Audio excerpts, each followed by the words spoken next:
Jonathan, it's my privilege to introduce you.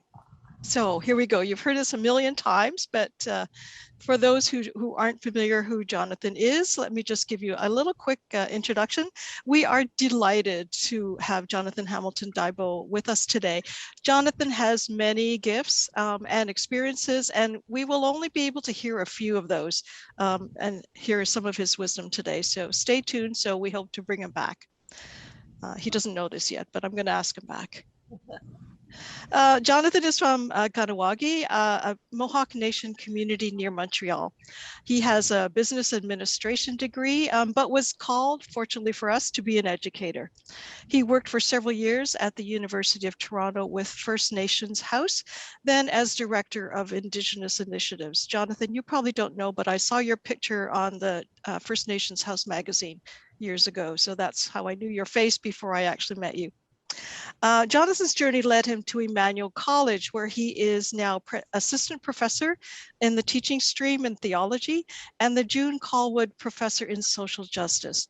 He also serves as special advisor on Indigenous issues and convenes the Indigenous Advisory Circle of Victoria University. Jonathan has many superhero achievements and experiences. But more importantly, even though he has lived in Scarborough for many years, he will always be a big fan of the Montreal Canadiens.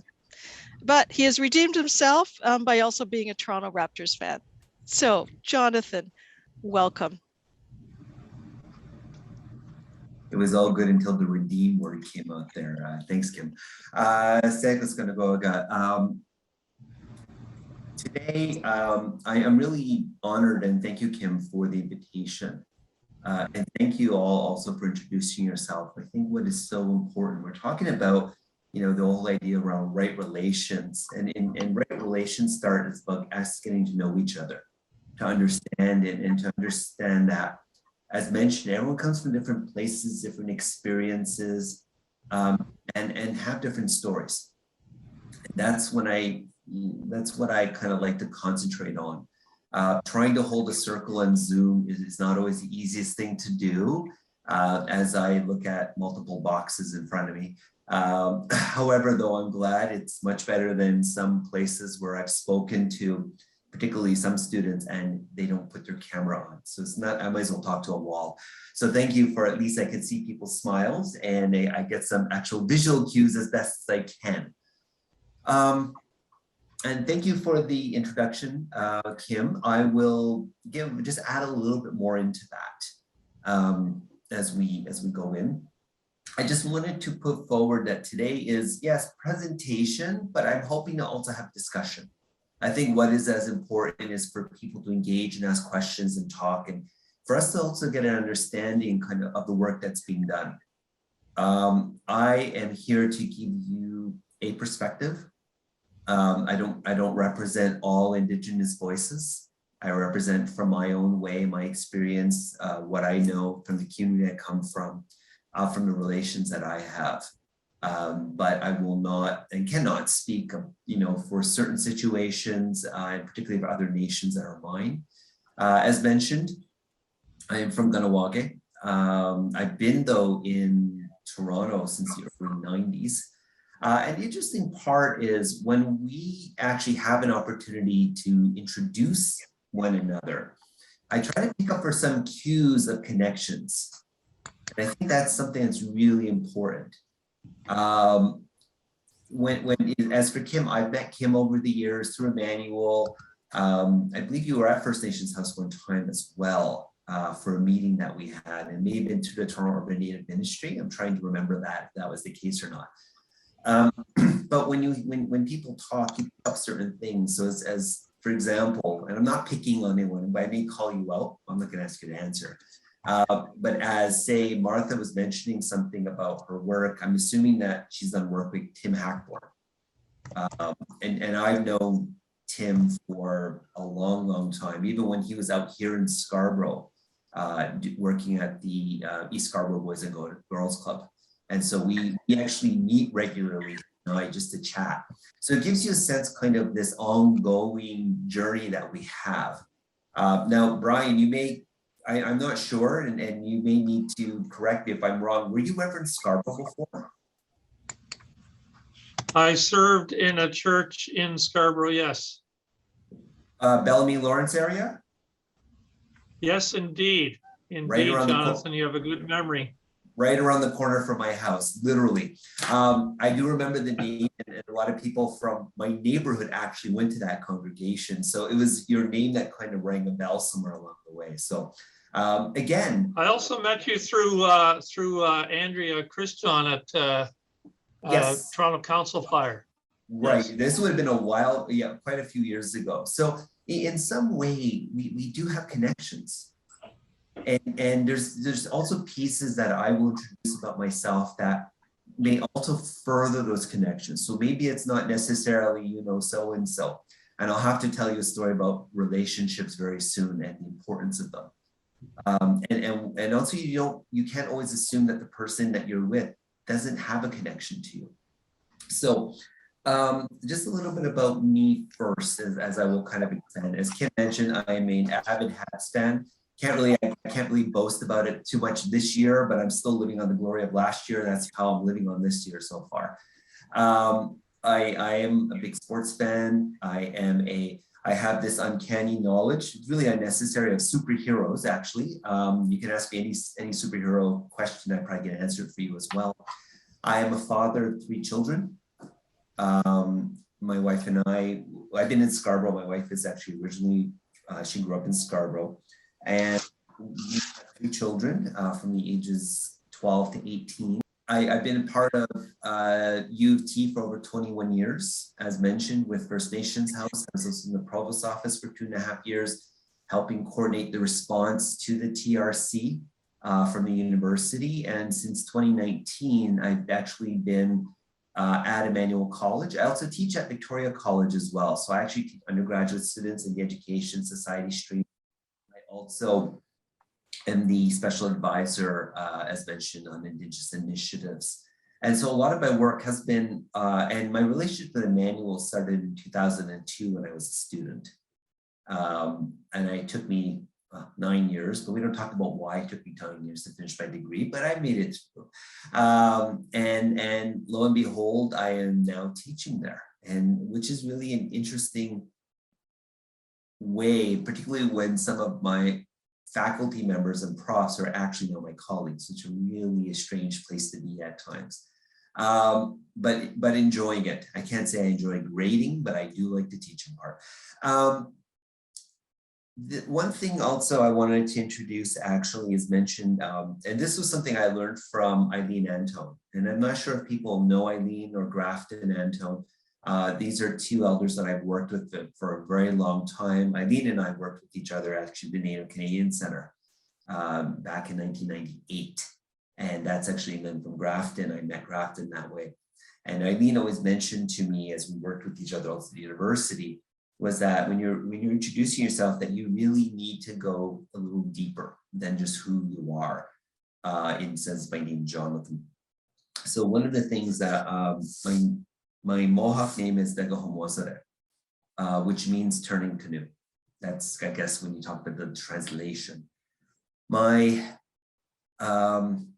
It was my grandfather's name.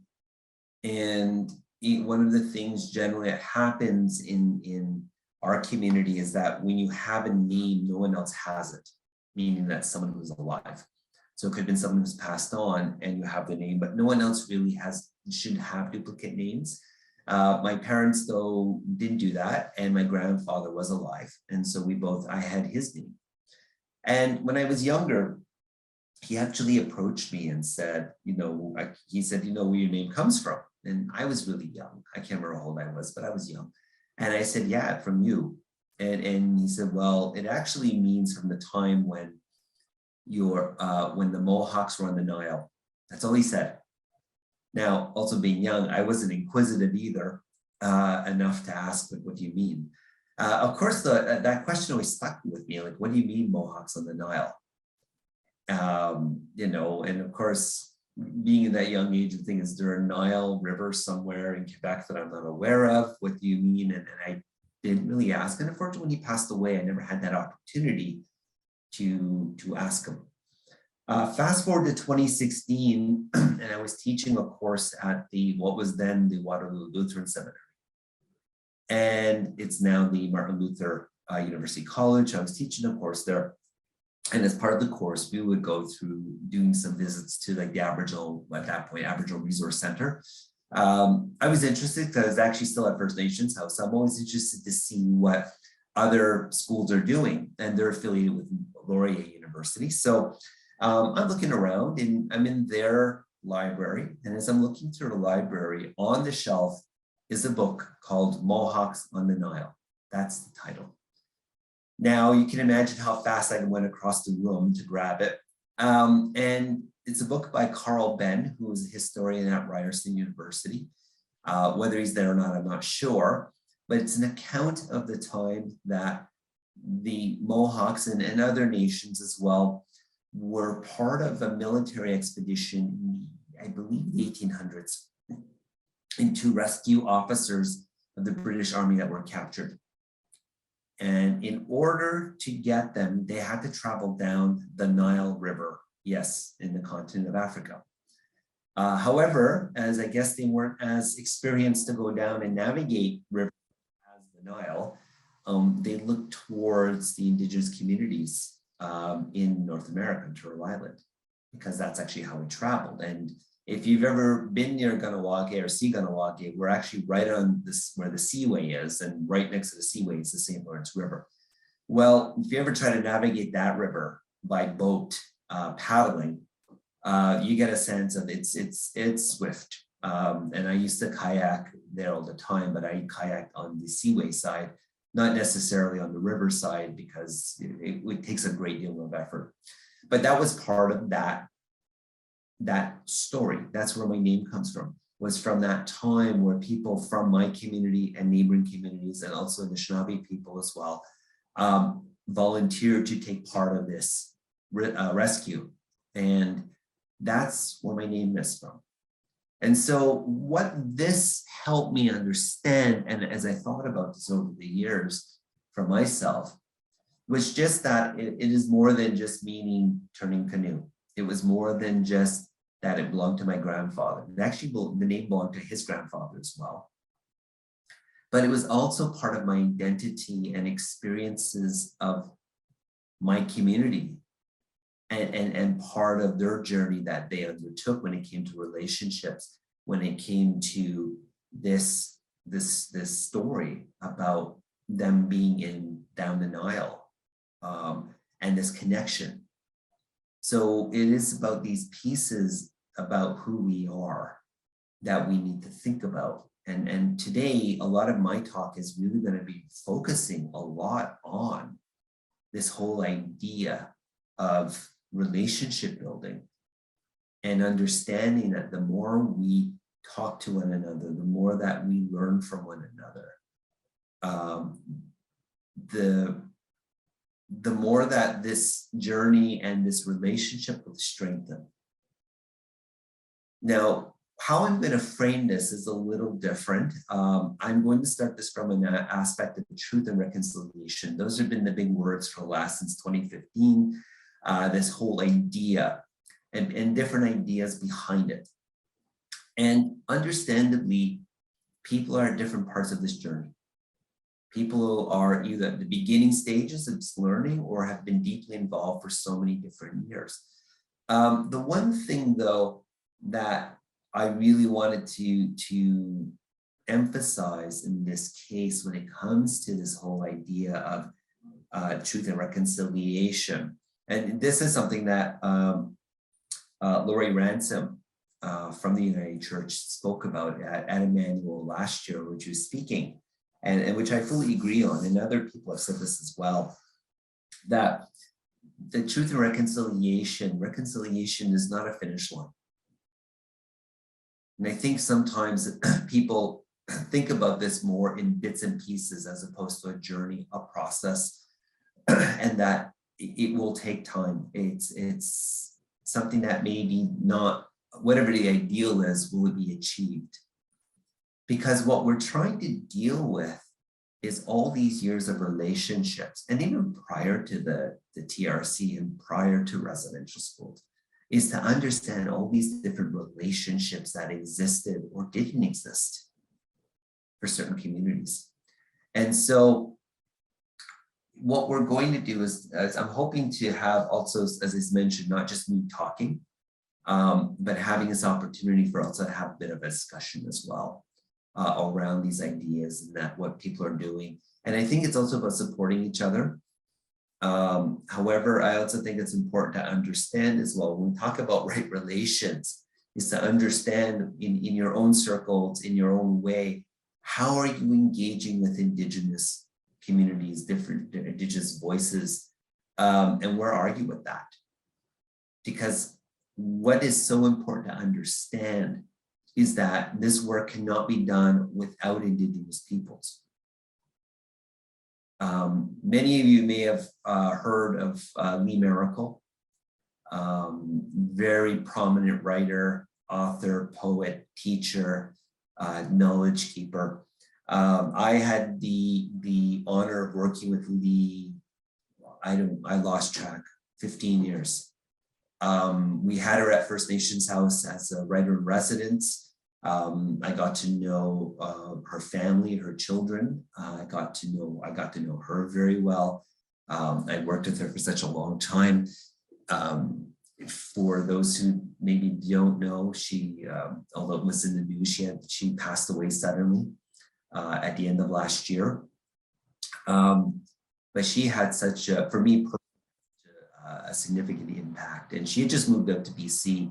I last spoke to her in August, just as she was moving. We were doing a goodbye at First Nations House that was being arranged for her there, so I joined in with that, and I used to talk with her on occasion. But the one thing she always said, and she worked with me on the Truth and Reconciliation response, the steering committee with U of T, and she always said this: nothing for us without us. And that is something that's been always done with Indigenous peoples. Was done either from a savior complex, or we know better, or we have these great ideas that might serve the Indigenous communities. However, if you really don't truly have a relationship or an understanding of Indigenous communities, where are you? How does this flourish? How does this move ahead? This is the one thing I always say, even with the work that I've done at the university. One of the things that happened, which I think is a good thing, but we have to be aware of balance. So many people were wanting to learn more. And I found that in particularly a lot of non-Indigenous people, whether it was staff or students or faculty, really wanted to learn more. There was this really big emphasis on learning, about gaining more knowledge, about trying to find ways of not just understanding, but being part of a solution. The issue is, though, within institutions and one like U of T, although we have a growing number of Indigenous people, it's still, the voice is very small. When we think largely of an institution such as U of T and its size, we make up a smaller proportion of people. So sometimes some of the initiatives that get put forward are really about learning and understanding, but doesn't always address the fact that we have Indigenous students and we need to bolster that. We have to find a way of getting more Indigenous presence into the campus. And I would say, you know, it's great to have an enlightened campus, but without Indigenous people being part of it, where are you? And that's part of some of the thinking that we have to be aware of, is that each community, each person has a different need. They have a different perspective. And as someone, and I wish I took the note of who, as I believe it was Russell, that you mentioned that you worked with the Mi'kmaq out east. Yes, I did. Okay. And to understand, like, those experiences are valid, and those experiences in those communities and their needs. But if we move right across the country, and those that have that experience in working with different communities, that it's all different. We can't just assume what we learned in one place that we can easily bring over and just say, okay, we're going to work this way as well, because that's not the case. because we're dealing with different aspects. If we're dealing with First Nations communities, as an example, so I'm saying reserves, you've got a very different set of how structure works, how it works compared to an urban setting.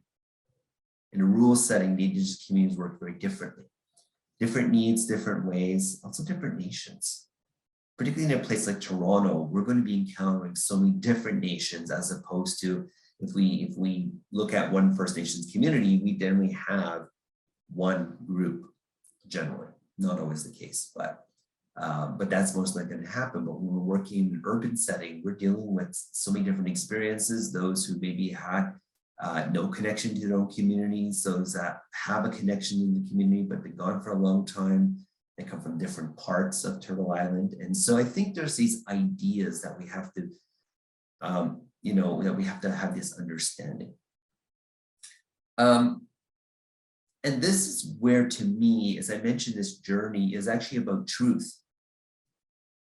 We're at different stages of truth, and truth can mean so many different things, but for me, it's about understanding.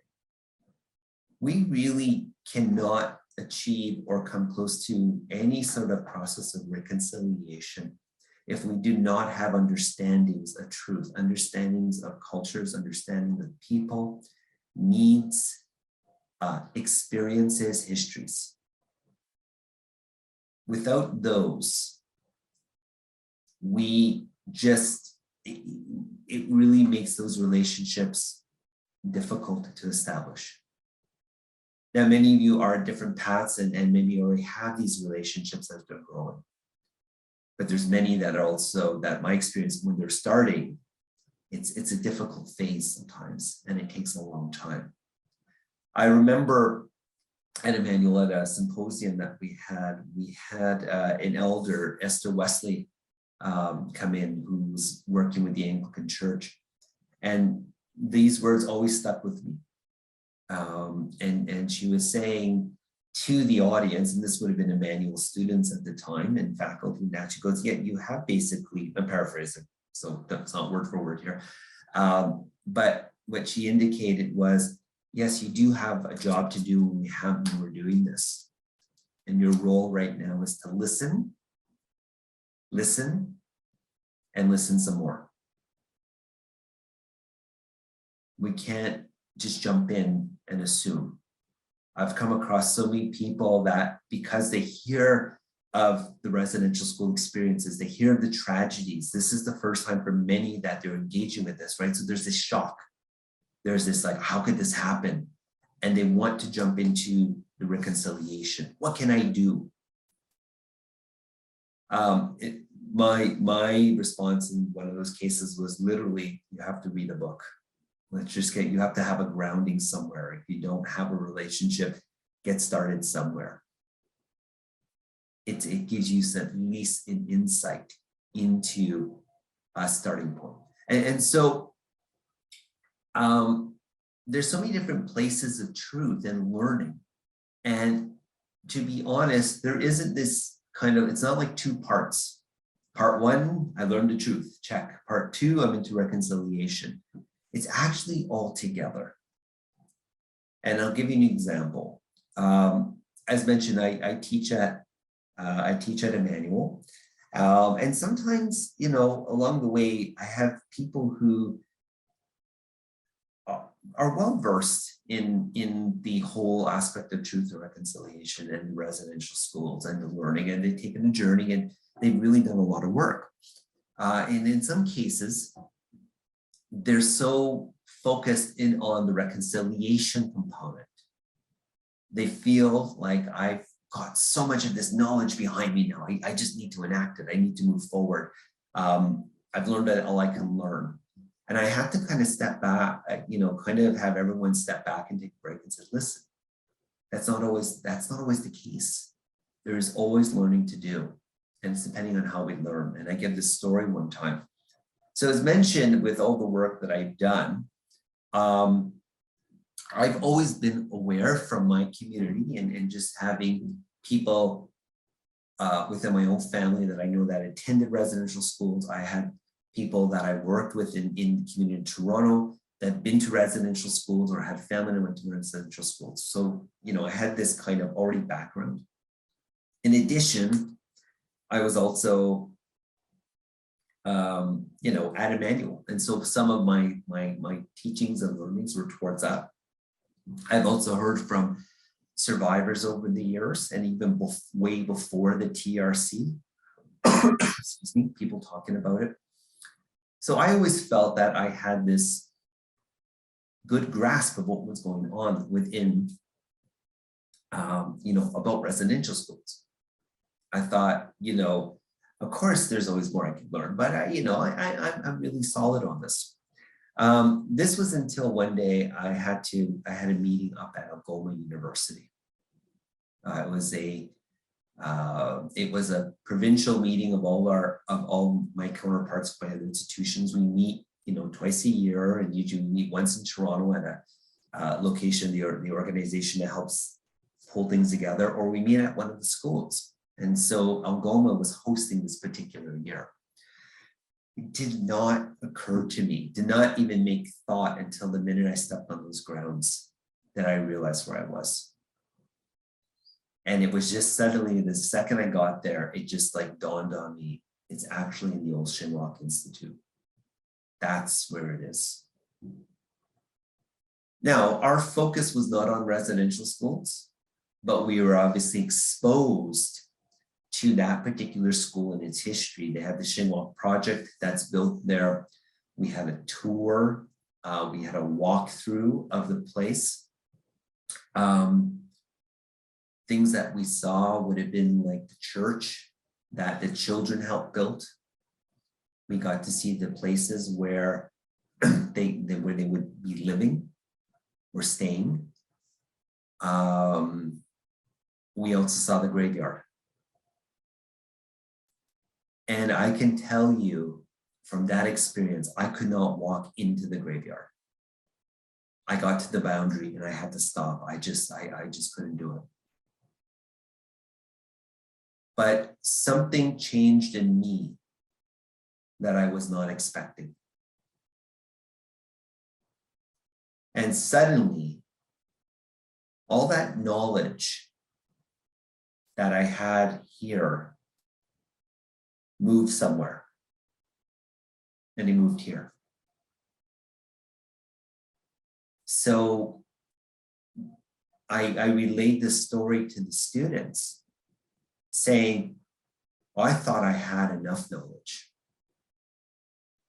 That taught me I didn't. That taught me I still don't. And that there are things that we're still learning about. Even yesterday, I was reading the news again of another unmarked site potentially found. Something that we've been hearing about since the summer. We are going to continually be learning. We're going to continually be struck in so many different ways. And I'm still very active in the reconciliation side of things. It's not like I park it, because it does, that work is happening. However, I always have to be mindful that I need to continually be learning, and even myself listening and trying to get better understanding. And so that is, a key thing that I always I really tell people is that our learning never stops, and in that people are at very different stages. As mentioned, I can't give a perspective of what it was like for people right across this country. I hear stories, I listen to the stories, and I understand how that impacts me. And I think it is so important as we're learning, and going back to Esther Wesley's words, is to listen. That listening always has to happen, not just here, but to understand how this impacts you and how you take this knowledge and how does it impact you. And to understand that how does it impact other communities. I have to be mindful about the work that's being done and how is it impacting these communities today. And to understand why there is so much trauma and hurt and anger, and how people are reacting to this, and in particular from First Nations communities. These type of events that still come forward. And so I think it's really important to understand when we're talking about relationships, is that they take time and they continually will grow. There will be bumps. There is always going to be setbacks along the way. There's going to be misunderstandings, but the stronger we have these relations, the more we work at these relationships, the better that we can then deal with any bumps that happen along the way, that they become a smaller bump and they don't derail. But this isn't going to be common throughout our whole communities. There are so many different ways and different people who have different viewpoints on all this. Some who really do not want to engage with anything called a church, right? Either from their own experiences or from their own family experiences. We have those who are practicing Christians who are also still struggling within systems and within an entity that help contribute to this. There is a want for the church and the work to enhance Indigenous voices, enhance Indigenous ways to really help move along relationships. But there's kind of a bit of a scope of where this happens, a bit of a range. It could start off with inclusion. Inclusion is trying to create, the space for Indigenous voices to be present, to have a speaker, to maybe have, land acknowledgements. It kind of starts that way. That's inclusion. But and I think that's always a starting point. The issue, though, is inclusion doesn't always promote change. That's what reconciliation is trying to do. Reconciliation is that next stage of change. It's going through this process of understanding and that it's not just about, have a seat beside me. It's about making changes to sometimes the structure of the seat, the way people talk, the way people do it. Then you've got this whole aspect now of the colonization. And the colonization is this whole idea of transformation. And the issue that happens a lot with this whole idea of reconciliation is that people want to engage with reconciliation. However, when it comes to actually transforming how you do things, that creates a lot of problems with existing structures, with different ways. As mentioned, a lot of the times when we try to bring in space and we try to bring in Indigenous voices, really how I think about it is everyone's at a table. And they look around and say, who's missing? Okay, we're going to move over. We're going to get them come sit next to us. We included them as part of it. Well, over time, there's sometimes not enough space to do that. There's not enough room to kind of move seats over to have someone come in. So what it means is someone has to give up their seat for an Indigenous person to sit in that seat. And that's the hard part. Because something has to be given up. Something has to be sacrificed. The way I always think of the way things are, largely, not everyone thinks this way, but my experience has been we've got a gap. We always talk about this gap between Indigenous people and kind of like larger society. And the idea is like, we got to close that gap. We really need to find ways of equity and bringing everyone together, right? So this is kind of what the goal is. The reality is that things are finite. It doesn't mean that we just can keep adding to things happen. We have structures in place, we have ways, we have cultures, we've got these perspectives that are in place. And when we talk about transformation, it's just not about bringing Indigenous people to speak language. The language of what the dominant society is actually about that transformation. And something has to be given up. And in reality, this is how we're closing the gap. This has to happen. This is the hard part. Because for many, they're thinking, I didn't sign up for this. I didn't sign up to lose something. What do you mean? I've got to make a change. I've got to do something. And that's the transformation that we have to undergo. The way I teach, the way I do things at Emmanuel, I am not. First of all, I wasn't groomed as an academic. All my experience has been as a staff person in student services. I do things in a circle when I teach. I'm part of that circle. The student addressed me by my first name. I don't go by professor. We sit together and we learn from each other. I don't have notes and presentations, and I don't lecture. I talk a lot different. I don't lecture. And I think what is so important is that the recognition of, and this is what I've learned from so many different people in my community and the elders that I've worked with, is that when you sit together and you give part of who you are, that builds a relationship. That's how I build relationships in my class and with my students as best I can. So we create a space of trust. That is kind of so crucial to all this. There's a lack of trust right now in so many different ways. And through that lack of trust, we cannot build relationships, because some of the time it's about like, why do you want to know this about me? I'm not sharing. I don't need to share this. I don't want to share this. Why do you want to build a relationship with us?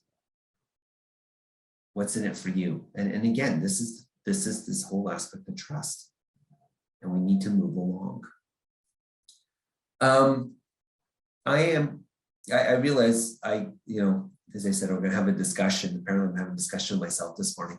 And I will lead into that. I do want to, as we talk about relationships and understanding, one of the things I did want to talk about and not talk about, actually kind of end off with a bit of a story. And to understand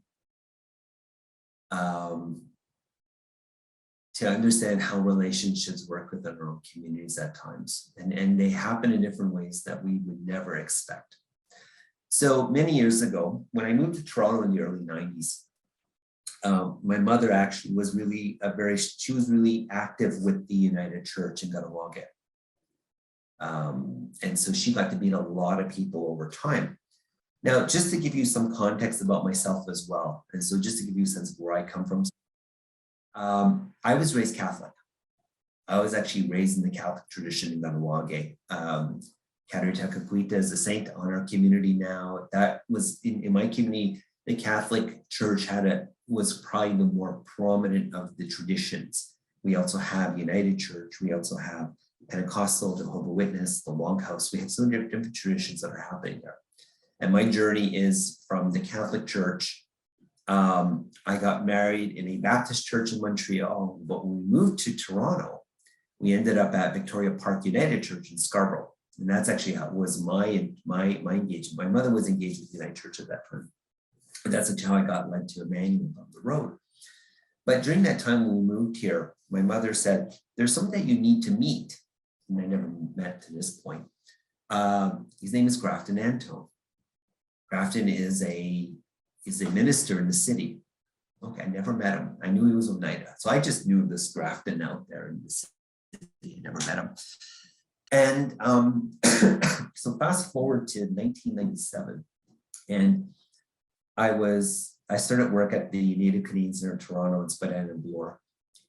And then roughly a year later, as I was working there, I was in an adult coordinating and basic skills career program for Indigenous adults. And so about a year in, about 1998, I had a new staff member come in who was a teacher, Eileen Anto. Just met Eileen, so about a month in, like we just started knowing, we just know each other. She turned to me and she said, out of the blue, like as I said, I don't know Eileen, other than we just met in the last month, she's working for me. And she said, is your mother Cindy? Now, after I got my jaw off the floor, I went, yeah? How do you know my mother? Oh, I met her on this weekend, blah, blah, blah, blah, blah. My husband Grafton and I went, as I got off the floor again, like, wait a minute. So Grafton exists and he's your husband. So relationships, things that you never know how they connect. It also taught me an important lesson as well. I better behave because I don't know who knows my mother. And that's all I need is that to get back to me. But that's about what we need to think about, is that these little aspects, that there's things that we share of ourselves that allow us to make strong connections with one another. And this is kind of the basis of relationships, starting one-to-one, and it takes time. And so I just want to leave that with everyone, and I'm happy to instigate discussion or any questions that people may have. There was so much more I could have said, but I'm going to just park it there. There's a lot. And as Kim said, I might get invited again, so I got to save some stuff for next time without repeating myself. So I better do that. But just to get a sense, though, is that this is something we just need to think about, and that when we have this time with each other, that we learn, and we're always learning. Lillian McGregor, who was an elder at First Nations House for 14 years, prominent Anishinaabe elder, always said that, learning is lifelong. We're always learning, and each engagement that we have with someone else is an opportunity to learn. And so I'm hoping that we have this opportunity just to learn a little bit more about each other. So yeah, we'll go. Thank you. And so I'm open to questions or comments. If you want to talk about hockey or football or superheroes, I'm open to that too, whatever works. Okay, I see, I'm not sure how I'm going to manage this, but I see Lynn. And if people want to use the raise hand function on the bottom of your screen under reactions, then your picture will come to the top. Jonathan, thank you so much for your message and sharing your story.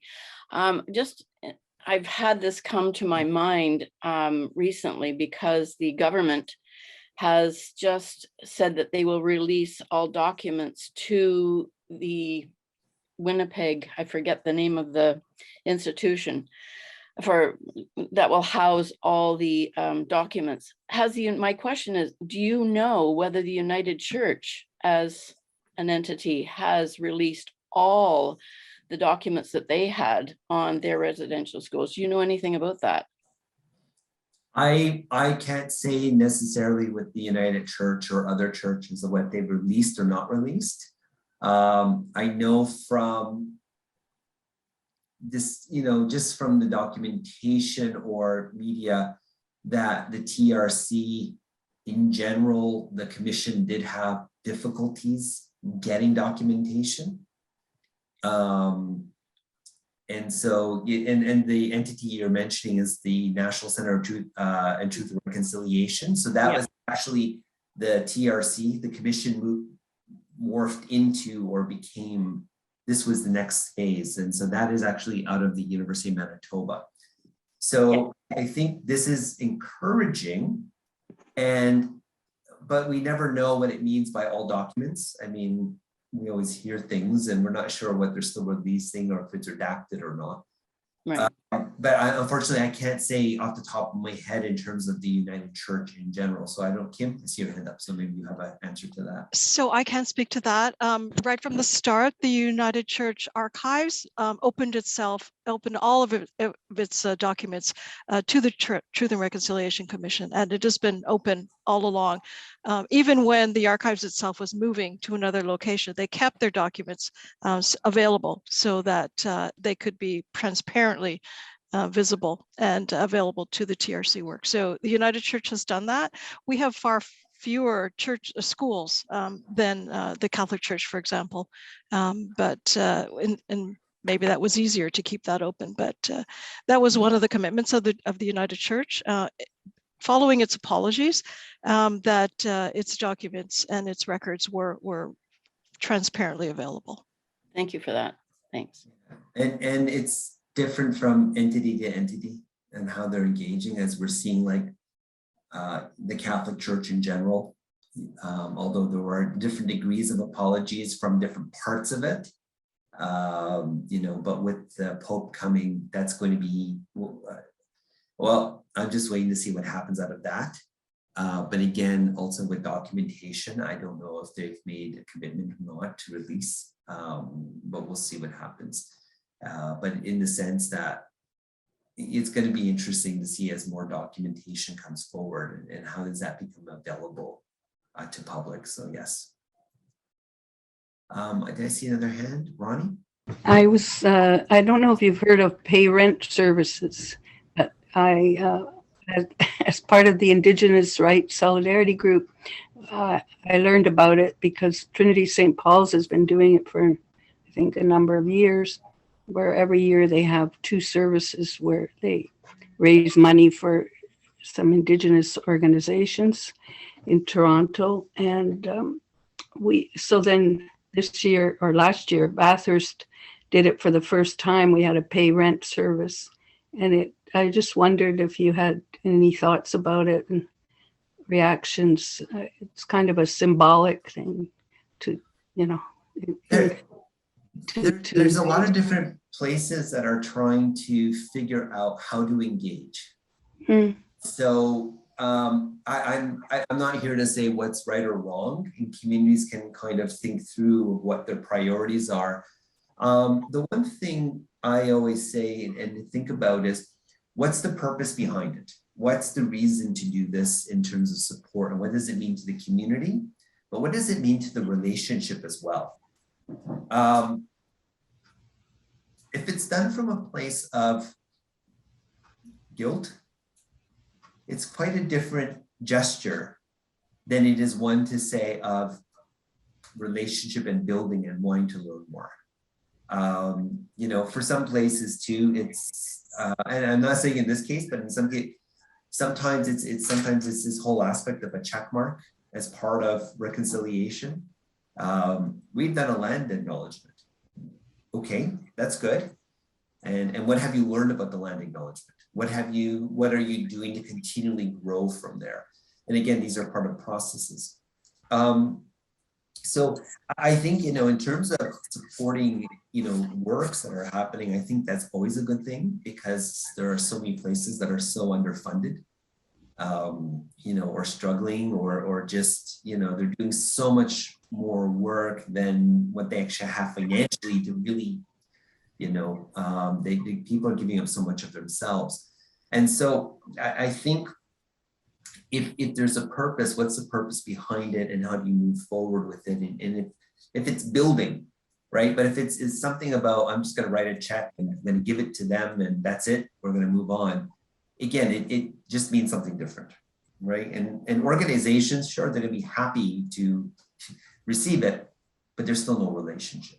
And so I think that needs to be thought about. Just what is the purpose behind it? How does it contribute to you know, the work of your community? How does it help contribute to another community? But is there still a disconnect?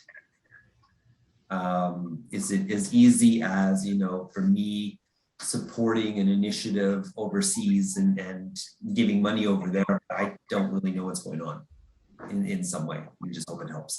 So those are just some of my thinkings. I'm not like saying they're all bad or all good. I just thinking it just needs to be mindful of when you're doing something, how does it co-benefit different groups, and how does it create, if we're always talking about from a sense of right relations, sometimes it's better to kind of just focus a little more instead of just thinking, you know, we're going to do this one, all different ones. Maybe concentrate on a few of them and build those relationships, and then allow that to grow and do, you know, so again, step by step, but again, different places, different ways. And also just, as I said, everyone's at a different starting point. So again, for some, it's probably, or maybe it's already has a strong relationship. So it just really depends. Mm-hmm. Thank you. You're welcome. First of all, thank you for that talk. I experienced some real synchronicity or serendipity or something in it, and I'm glad that the video is going to be available. I don't know how familiar you are with Bloor Street United Church.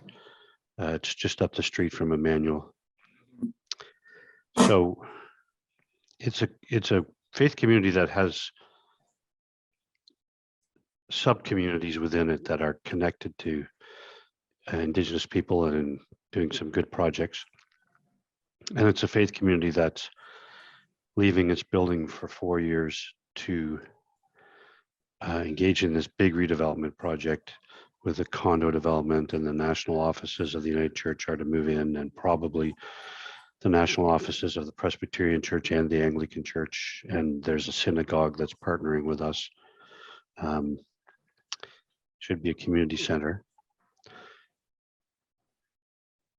I've just landed, and one of the things I was hired to do was to help create a container for the right conversation on mission when the faith community returns to that site. But I feel as though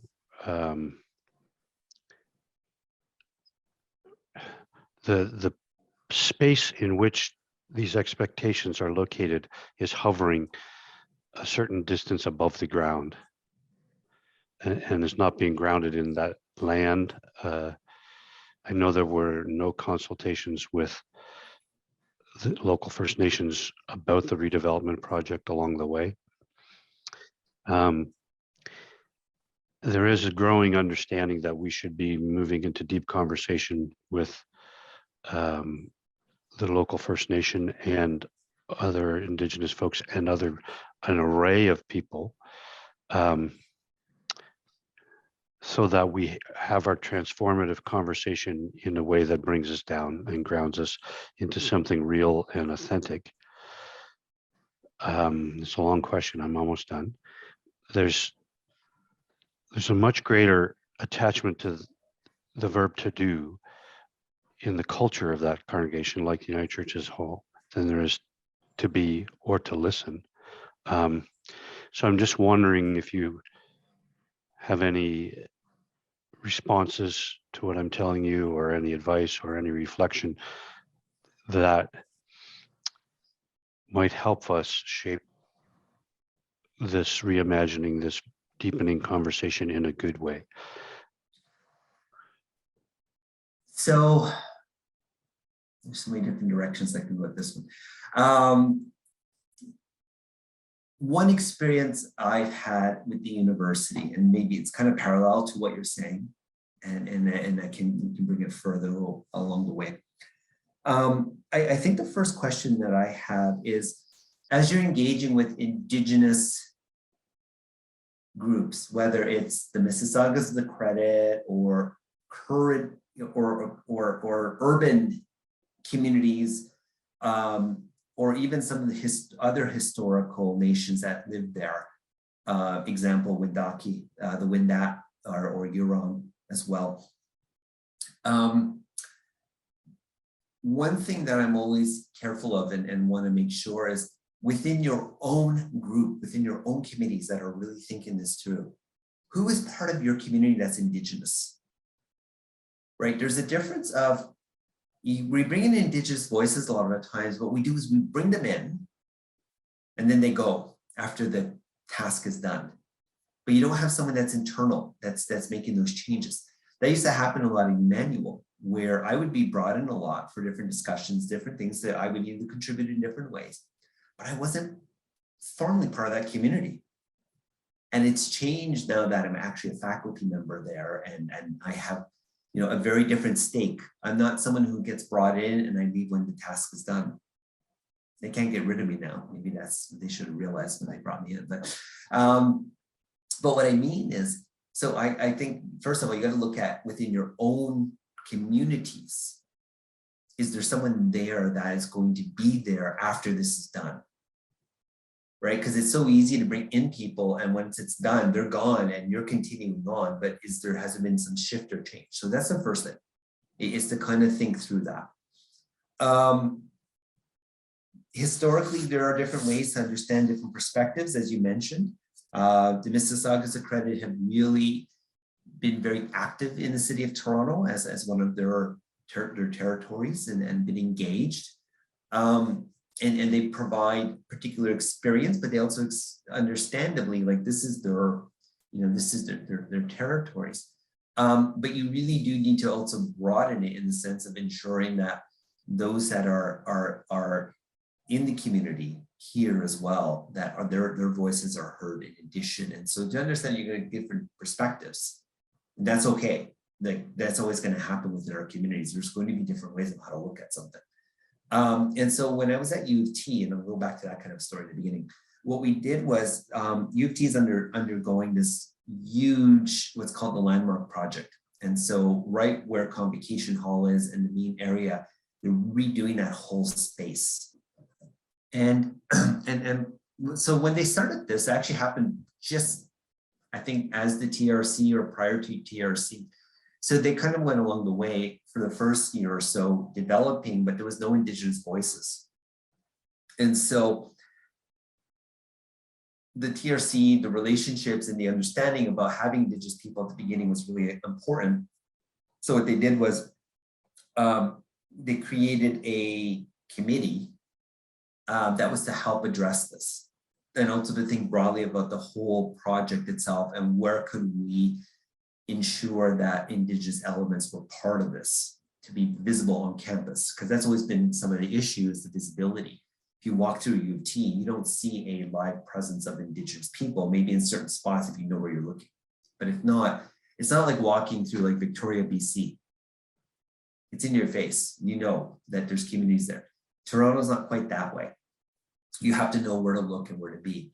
So what they've done is they're moving ahead with a large Indigenous garden as you come into one of those spaces. But as the committee was formed, the things that we did was we actually had a lot of different people from U of T, elders and students and faculty and staff to be part of this. But it was also important to reach out to the external communities.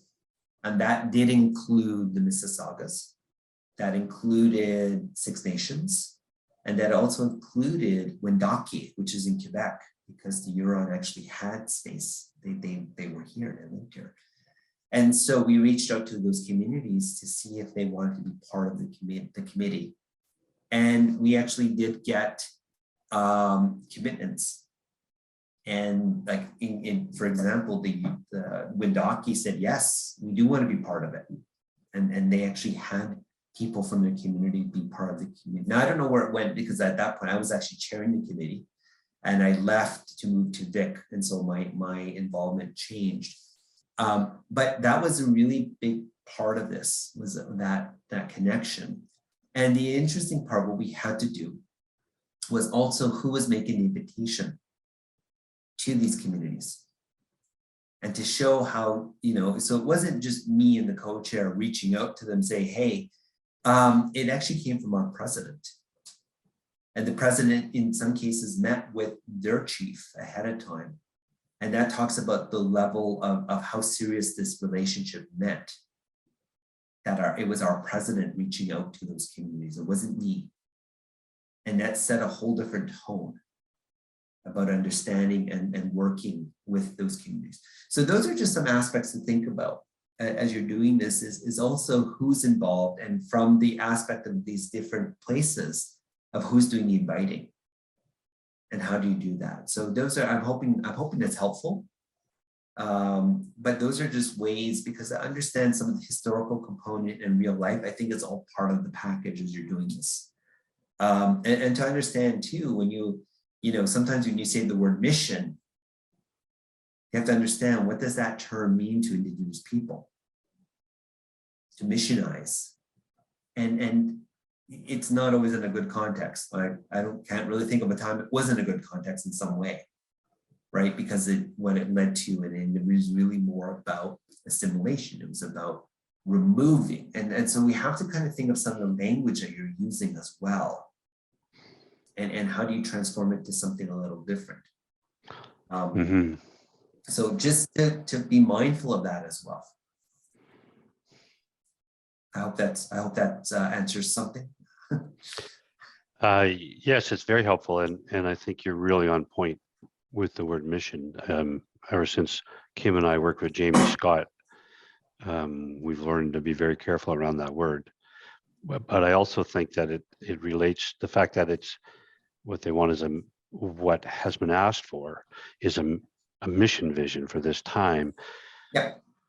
Not only has that rootedness in an old model, but also the attachment to the doing. Yeah. Thank you. I think there's so there's different ways of thinking about it, but yeah, that's great. Donna Lee. Thank you. I'm not going to be very well spoken here. My mind is just a jumble right now, but I think it's what you've just said and what Russell had brought up it was speaking to me as you were talking, in that several years ago at our church, I was asked what would we do with our new screen, and I'm a big TIFF fan, so I said, well, you know, we should have a film festival and bring in different groups, and they could share a little bit about themselves, and we could get people out. And that really is a point that I'm putting forth to say, sounded like a really easy answer and something we could easily do. And I can only say this personally because it was my thing that I was running. No one else was really involved in it. But how you can do damage unwittingly by not taking the time to do all the listening, which I think we all know is so important, but to having people involved, to your point, so that they can balance and guide and have a voice. And what came to me just as you were talking was, we did a number of things with, you know, like the Autism Society and a bunch of areas, but one of the groups that came in to show a film was the 6 Mile Project. And it was the Aboriginal unit from the city of, the Aboriginal liaison unit, I should say, from the city of Thunder Bay came down and they showed a film. Again, I'm going to put this in perspective. I think it was 2016 or 2017. So long before all the work that we're doing in our church right now, from our personal congregation is what I'm talking about. My family had been quite involved with a number of street outreaches, and one of them being Light Patrol. Some of you might be familiar with it. It's a Youth Unlimited program. One of my daughters was a regular volunteer there, and she had run into a friend of hers who had also been a volunteer, who was no longer a volunteer. She herself was unhoused at that point, and she was getting support from Sanctuary, Greg Paul's organization. And so my daughter called me to say, we're coming out to see the film, and I'm bringing Rachel with me, and she's got a friend she's going to bring with her. And I said, oh, that's great. And I'm so busy running around, didn't really think about anything. She hadn't told me that Rachel was now at Sanctuary, which would have maybe opened my mind or my eyes a little bit to what was going to happen. We're a big white congregation, and we're there to learn, and we're all keen, and we want to support and do the right thing. And on a very personal scale, a big flag should have gone off when Rachel arrived with her friend, a young Indigenous man who was living on the streets, and really, he started to sit through the film, and there's a lot about missing and murdered Indigenous women, about the atrocities that happened, specifically in the city of Thunder Bay. And I was sitting behind him and I couldn't stop it. It was like a train wreck about to happen. All great intentions, thinking this was, we were going to learn, but we didn't have the wisdom to take something on like that without having people who had the knowledge to support somebody who would come into that. And I'll never forget this. He had to get up, he had to leave. It was so traumatic for him.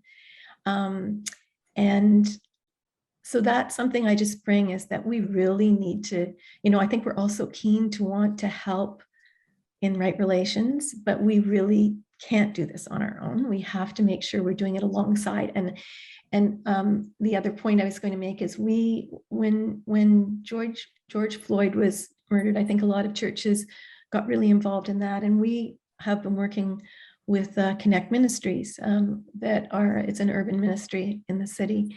And Colin McCarthy is the minister there. And he is coming out to speak to us again. We've done a number of listening circles where they've brought in some of their Black youth and their staff, but the message is the same.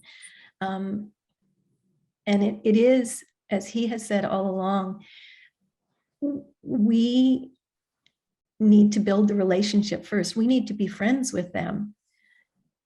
The group of people that he's talking about in his organization, we need to know them as friends so that we can build trust. And it's not us being the white saviors coming in to make it better, but that we can do this together, that we are equals, trying to create that balance that you're talking about, Jonathan. And they do a toy drive for some of the refugee hotels right now. And it's a perfect example, like you and I were talking about it, where we've been involved in the toy drives, but why can't we sit together with all these different groups and wrap the toys and work together and just talk to each other as individuals so that we can actually, I think building trust is building friendship. And so that's what I say, my head is a jumble right now, and I'm really glad you spoke about this. But just to say that I think we have to open our hearts, our minds, and we have to build those relationships, like what you were mentioning, Russell, is we don't want to go crashing into something. We want to create what you're talking about, that balance, Jonathan. So I'm going to stop right now because my mind is just going, sorry. No, thank you for sharing that. And I think it's so important that, although it was an unfortunate lesson, but it was something that you were able to understand, that you were able to experience, that moving ahead. I do know Greg Paul quite well. I've worked with him. He actually speaks at my congregation. I've actually part of, in Scarborough, I'm in a part of, and I think, Brian, you'd be aware of them, Bendale Bible Chapel, right around the corner. So actually that's where we've been for the last 15, well, no, sorry, it's my daughter. I would say 13 years. After unfortunately, our Unite Church closed down. And we ended up landing there, but Greg's a regular speaker. And so that's actually how I have done some work with him about some people that we know in common. And one of the things that I've done too, and it is being mindful, is how different things that we're thinking about triggers and the triggers that they do for people. And so we actually at Emmanuel had a residential school public showing of a film. And what we did, and prior to that, though, I actually spoke to elders and to understand too, even from my own perspective, even though I'm well versed in Indigenous protocols and ways, I do rely on a number of elders for advice before I move ahead. They also keep me in check. So they prevent me from running wild. And I think it's always that way of that we connect, we talk. And it helped me when we did this film, was to actually bring in an elder to help deal with some of these issues. And I've seen this at conferences as well, that particularly on reconciliation conferences, is that they have a table of knowledge keepers or elders or traditional keepers, for people to go to when if they start encountering something. And so these are just things that, as mentioned, we have to just always be careful of something that we do and the impacts it could have on an individual. And it triggers for various reasons, and we may not be ready for it, prepared for it, or thought about it. And so I think that's a great example there. So thank you for sharing that with me. Brian. Like Donna Lee, I have a lot of thoughts, but I personally want to say miigwech for your sharing, Jonathan. And it's good to see you again. I want to, I guess, draw some attention to a few things you've said in the context through the lens of our relationship with Toronto Council Fire Native Cultural Center, because the United Church in the former Toronto Conference and now the region has had a long-standing relationship through only a couple of people, namely Linda Parsons and myself, with Toronto Council Fire. And you know, for myself, I am a completely different person now, having been in that relationship for 15 years, than I was when I started it. And I learned so much, and I've been chastised and, you know, graced by the words and the presence and the power and the willingness to engage of the folks there, particularly Andrea, but others. And that blessing has been, I guess, I'm struggling now. I'm 2 years away from retirement. And Linda Parsons, who you may have known, I don't know, she died a number of years ago now. And the United Church, through our region, the former conference, gave a large amount of money to the Spirit Garden project, which you may know something about, through Toronto Council Fire. And I know that some people in the circle will know a lot about that. But again, that's a project of Council Fire. And we gave a large donation from Toronto Conference.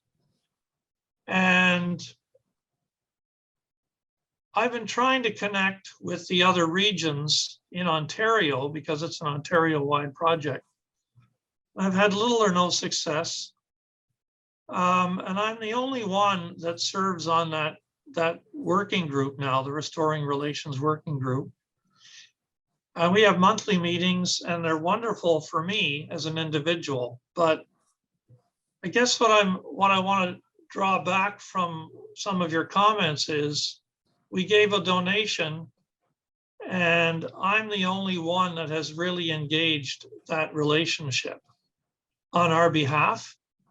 And when I leave, I'm concerned that the relationship that we have as an institution, not just me as an individual, but that we have as an institution or as a church who wants to be in reconciliation relationship with, you know, inner city Indigenous peoples in Toronto, how is that going to be reborn or, you know, renewed?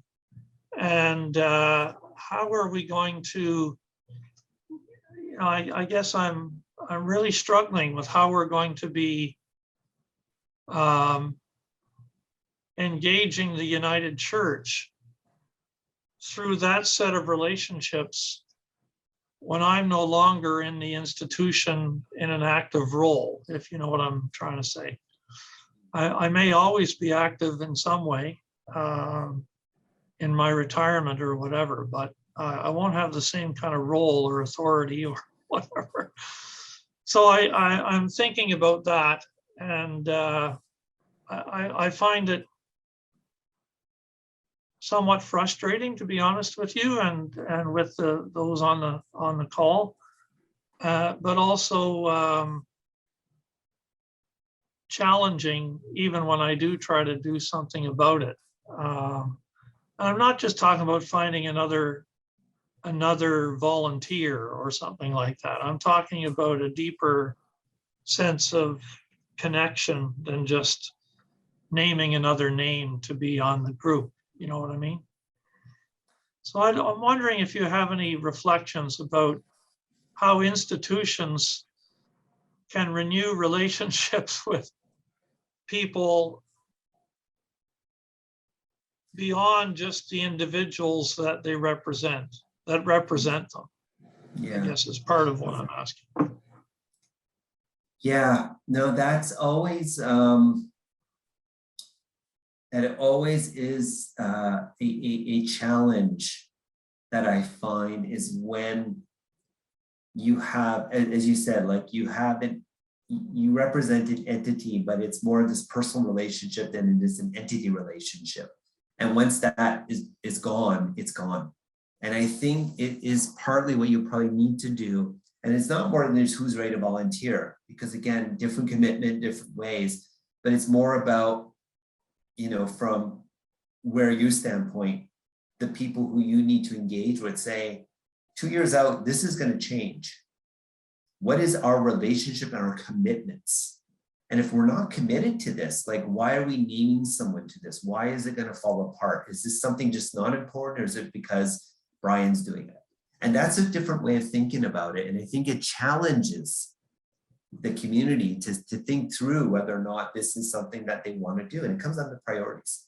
And it's something that I see, unfortunately, not just within church communities, but within educational institutions. I have always that question is, how big part of this is actually a priority from the institution, from the organization?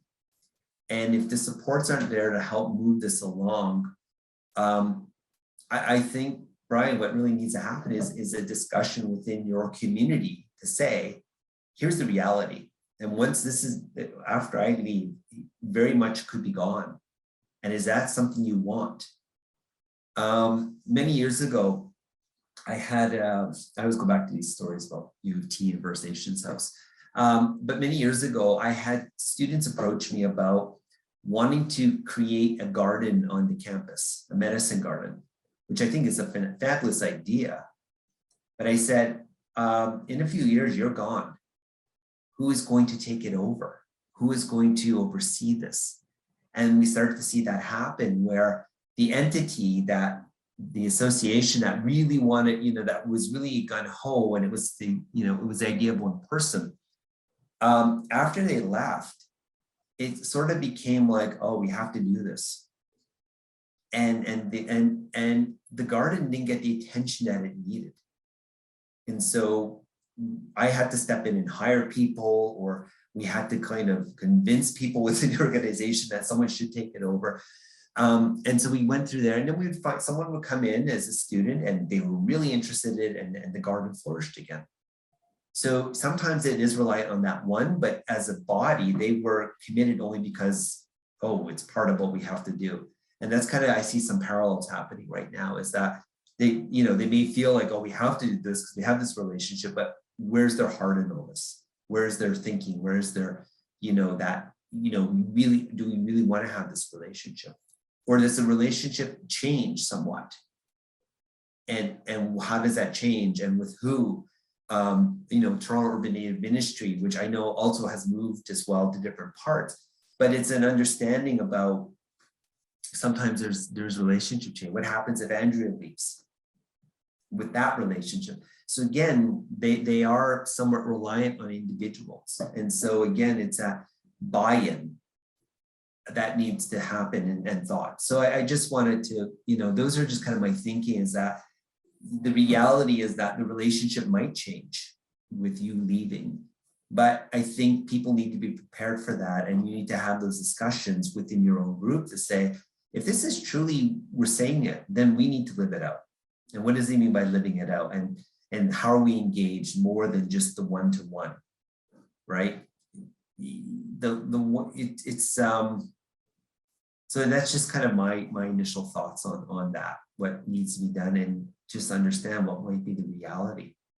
And also have that discussion too, when while you have the chance with Andrea to say, I'm worried about this, right? Or who are your contacts with Council Fire? And also get a sense of their commitment and go from there. And I think there's a certain, you just have to kind of walk through it and see what happens. But I think you still have some time to start to say, there's going to be a transition. And what is that transition? As opposed to, oh, I'm done now, what's going to happen? It's going to be a little different. So I think you have time to kind of try to cultivate that internally, and also see whether or not Council Fire, how they want to. And then that may change the relationship as well. I hope that helps. Thanks so much. I'll think on that. Okay. All right. I think you said 90 minutes. Apparently, I don't know how to tell time.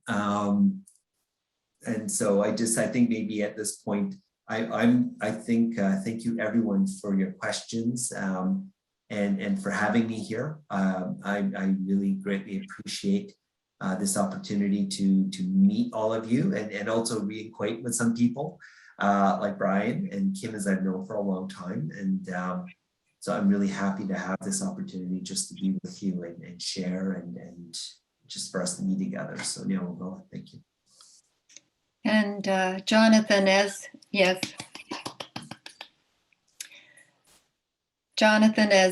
chair, I